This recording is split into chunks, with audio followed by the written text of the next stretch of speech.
আমার কাছে আসবেন না, আমার বিয়ে হয়েছে, আপনাকে সেটা ছবি তোলা, সেটা ব্ল্যাকমেল করা, এটা কি ধর্ষণ না? আমার বউ বাচ্চাকে আটকায় রাখছে, আটকায় রেখে টাকা পয়সা নিচ্ছে। চাপে পড়ে আমি মামলা করতে বাধ্য হলাম। ওই সিগনেচার না করলে তো জীবনে আজকেই মোটামুটি শেষ। ডিবি হারুনকে তৎকালীন স্বরাষ্ট্রমন্ত্রী জিন বলে ডাকতেন। বিগত স্বৈরাচার সরকারের আমলে মানুষরূপী এই বদ জিনের প্রতারণার শিকার হয়েছেন বহু নিরীহ মানুষ। তাদেরই একজন রাজৌকের কর্মচারী দেবাশিস কুমার সাহা। ডিবি হারুনের সোর্স ও সুন্দরী নারী সাপ্লাইয়ের কাজ করতেন নুজহাত সারোয়ার তমা ও তার দ্বিতীয় স্বামী জাল টাকার ব্যবসায়ী তৌহিদুল ইসলাম। দেবাশিস কুমার সাহার সাথে নুজহাত সারোয়ার তমার পরিচয় রাজৌকে ফ্ল্যাটের নাম জারি করতে গিয়ে। এক পর্যায়ে তমা দেবাশিসের সাথে ঘনিষ্ঠ সম্পর্ক গড়ে তোলেন। দেবাশিসের টাকা পয়সা সম্পত্তি কোথায় কি আছে তার তথ্য নিয়ে ডিবি হারুনকে দেন তমা। এরপরেই দেবাশিসের জীবনে শুরু হয় একের পর এক ঝড়। 15ই নভেম্বর 2022 একই দিনে দেবাশিসের নামে দুইটি জিডি করা হয় হাতিরঝিল থানায়। একটির বাদী নুজহাত সারোয়ার তমা, অন্যটির বাদী তার দ্বিতীয় স্বামী জাল টাকার ব্যবসায়ী তৌহিদুল ইসলাম। তমা তার জিডিতে উল্লেখ করেন দেবাশিসের সাথে তার প্রেমের সম্পর্ক ছিল। সে ইসলাম ধর্ম গ্রহণ করে আমাকে বিয়ে করবে এমন শর্ত ছিল, কিন্তু সে তার শর্ত ভঙ্গ করেছে। ধর্ষণ কি শুধু হচ্ছে আপনার বাসায় আসলো, আমাকে জোর করে করলো, আমার টিভির মতো, এটা তো না। ধর্ষণ এটা যে তাকে আমি বলছি আপনি আমার কাছে আসবেন না, আমার বিয়ে হয়েছে, আপনি আমার ই করবেন না, জোর করা, তাকে সেটা ছবি তোলা, সেটা ব্ল্যাকমেল করা, এটা কি ধর্ষণ না?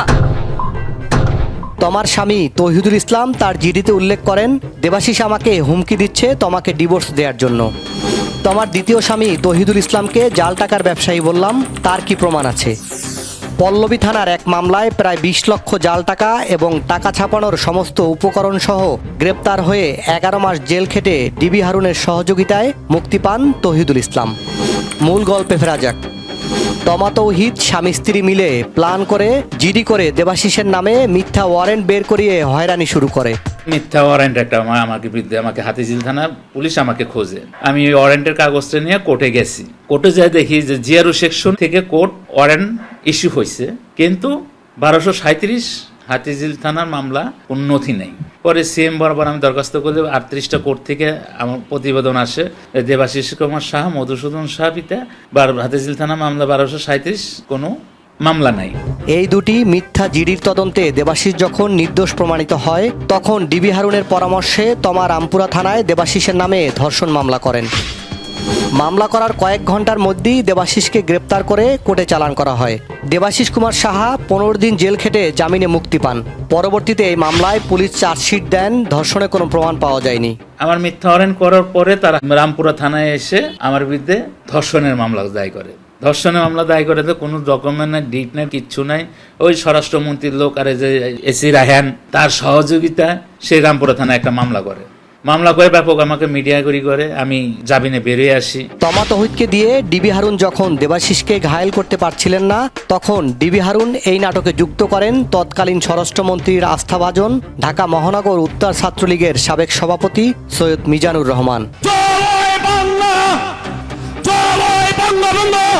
মিজান তার পরিচয় দিয়ে দেবাশিসকে ফোন করে তার অফিসে যেতে বলেন।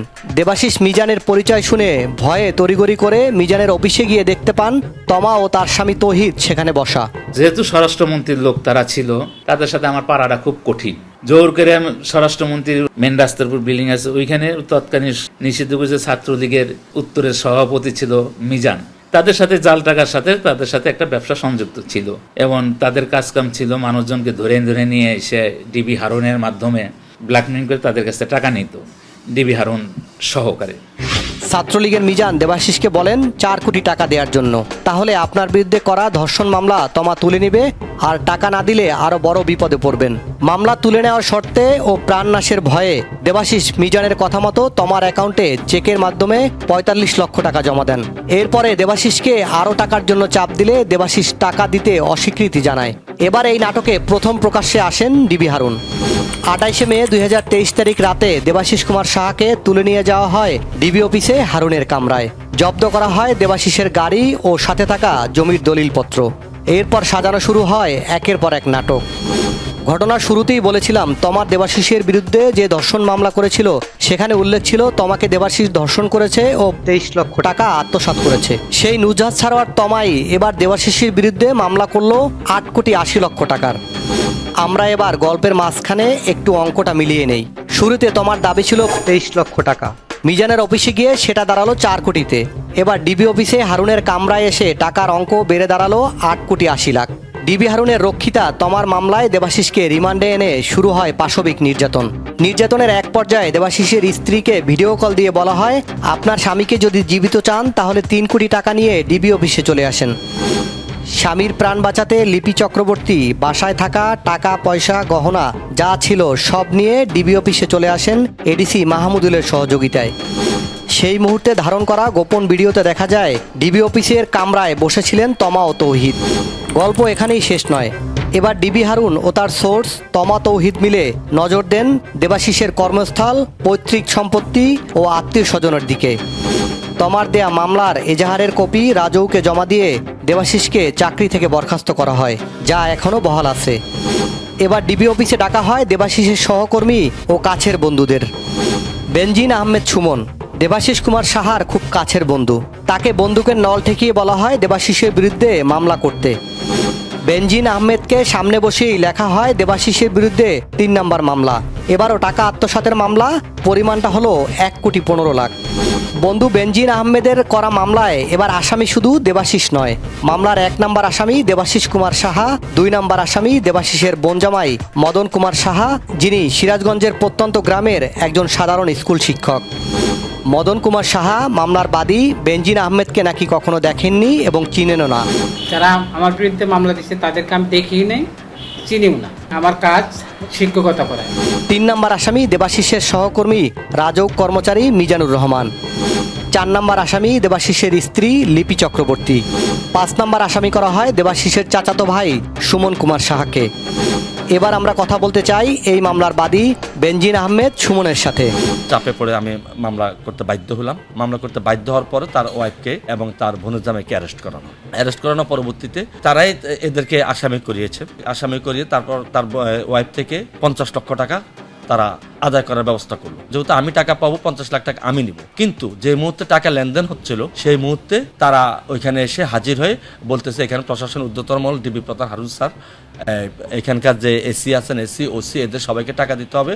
হ্যাঁ, তুমি বেশি বাড়াবাড়ি করলে তোমাকে তার মামলায় তার সাথে জেলে দিয়ে দেওয়া হবে। বেনজিন আহমেদের এই মামলার প্রধান সাক্ষী ছিলেন দেবাশিসের আরেক বন্ধু মফিজুল ইসলাম, যে কিনা এই নাটকের পরের অংশের হিরো। দেবাশিস রিমান্ডে থাকা অবস্থায় ডিবি অফিসে তলব করা হয় মফিজুল ইসলামকে। মফিজুল ইসলামের সামনে বসে লেখা শুরু হয় দেবাশিসের বিরুদ্ধে 4 নম্বর মামলা। মফিজকে ডিবি অফিস থেকে একটা কাগজ ধরিয়ে দিয়ে বলা হয় সরাসরি কদমতলী থানায় গিয়ে দেবাশিসের বিরুদ্ধে মামলা করতে। মফিজ প্রতিবাদ করলে তাকে গুম করার হুমকি দেওয়া হয়। হারুন আমাকে অগত্য বলে সে গালিগালাজ যখন করলো, এখন তো আমি থখাইছি, কিরে আমার ডাকি আনলো কি বলে, এখন অগত্য ভাষা গালিগালাজ। ওইখানে উপস্থিত ছিল ডিসি ইকবাল, তখন উনি ছিল ওয়ারি জোনের ডিসি। ইকবাল ছিল তো ডিসি ইকবাল, আমি যখন হারুন আমার আমি বললাম যে স্যার আমার অপরাধ কি, তখনই ডিসি ইকবালটা গালি দিয়ে রিকোয়েস্ট করলো, স্যার ওর সাথে আমি একটু কথা বলি, আপনি যদি অনুমতি দেন। আমার বাইরে নিয়ে আসলো, আনি অলোকের রুমে নিয়ে আসলো। অলোকের রুমে আনার পরে অলোক আমারে একটা স্ট্যাম্প বাইর করে দিল। স্ট্যাম্পে শুধু দেবাশিসের সিগনেচার। এখন আমার বললো যে এখানে সিগনেচার করতে হবে। আমি এখানে সিগনেচার করবো? ওই সিগনেচার না করলে তোর জীবনে আজকেই মোটামুটি শেষ, আর বাইরের আলোচকও দেখা লাগবে না। আবার আমাকে হারুনের রুমে নিয়ে গেল। হারুনের রুমে নিয়ে যাওয়ার পরে আমাকে আবার ওইখানে নিয়ে যাইয়া ওইখানে আবার আমার একটা এফআইআর ধরে দিল। ডিসি ইকবালও বসে আছে, এফআইআরটা ধরে দিল মামলার একটা অভিযোগ যে এটা নিয়ে কদমতলী থানায় যেতে হবে দেবাশিসের বিরুদ্ধে। কদমতলী থানা যায়, এটা পরে ডিসি ইকবাল বললো যে আমরা ওখানে কথা বলা আছে, তুমি যাও শুধু। তো ডিবির 2 জন অফিসার সহ তহিদ সহ আমার ওইখানে নিয়ে গেল। নিয়ে যাইয়া ওসির রুমে এটা দিল। ওসি তখন বললো যে এটা আজকে অভিযোগ হিসেবে থাকুক, এটা আরো 2-3 দিন পরে এফআইআর করতে হবে। এবার অর্থ আত্মসাতের মামলা, তবে টাকার অঙ্কটা আগের থেকে একটু কম, 80 লক্ষ। এই মামলায় সাক্ষী করা হয় দেবাশিসের সহকর্মী রাজৌকের 2 দুর্নীতিবাজ কর্মচারী আব্দুল ওয়াদুদ ও মোহাম্মদ শরীফ খানকে। শরীফ এই মুহূর্তে দুর্নীতি দায়ে বরখাস্ত। রাজৌকে গিয়ে ওয়াদুদের কাছে প্রশ্ন করলে তিনি কেন এই মামলার সাক্ষী হয়েছেন তার কোনো সঠিক উত্তর তিনি দিতে পারেননি। আমি কোনো সব কিছুতে কিন্তু আমি সাক্ষী হিসেবে আমি এখন কোনো বক্তব্য দিব না, আমি আদালতে বক্তব্য দিব। শরীফ ও ওয়াদুদকে দুর্নীতিবাজ বলার কারণ তাদের অপকর্মের সব ডকুমেন্টস আমাদের হাতে, পরের পর্বে আপনাদের সামনে তুলে ধরব। আরও রহস্য উন্মোচন করব, দেবাশিসের মামলার যে বাদী বেনজিন আহমেদ সুমন ও মফিজুল ইসলাম, তারা কিন্তু শুধু ভয়ে মামলা করেননি, তাদের স্বার্থও ছিল। এবং বেনজিন আহমেদের মামলায় দেবাশিসের স্ত্রীকে তেজগাঁও থানায় নিয়ে কেন নির্যাতন করা হয়েছিল। এমন করে একে একে দেবাশিসের বিরুদ্ধে 8টি মিথ্যা মামলা দায়ের করা হয়। 5ই আগস্ট হাসিনার সাথে বদজিন ডিবি হারুনের পতন না হলে দেবাশিসকে হয়তো বাকি জীবনটা জেল হাজতেই কাটাতে হতো। বাংলাদেশের মধ্যে আমি সবচেয়ে কুখ্যাত খারাপ লোক বানায় দিছে। আমার বউ বাচ্চা গোপনে আড়ালে আমার বউ বাচ্চাকে আটকায় রাখছে, আটকায় রেখে টাকা পয়সা নিচ্ছে। এমন আমার বন্ধুবান্ধব, বিভিন্ন বন্ধুবান্ধবকে ডিবি অফিসে ডেকে ডেকে টাকা পয়সা নিচ্ছে। এর সুষ্ঠু তদন্ত করে আমি বিচার চাই, আমার সম্মানটা ফিরে চাই। দেবাশিসের এই নাটকের বাকি অংশে যাবার আগে আমরা একটু খোঁজ করতে চাই নুজহাত ছারোয়ার তমা ও তার স্বামী তহিদুল ইসলামকে। 5ই আগস্টের পর থেকে তারাও ডিবি হারুনের মতো লাপাত্তা। এই নতুন বাংলাদেশে দেবাশিস কুমার সাহা ন্যায় বিচার পাবে কিনা আমরা জানি না, কিন্তু আমরা আপনাদের সামনে এই নাটকের পুরো রহস্য তুলে ধরব। সাইফুল ইসলাম, ভয়েস বাংলা, ঢাকা।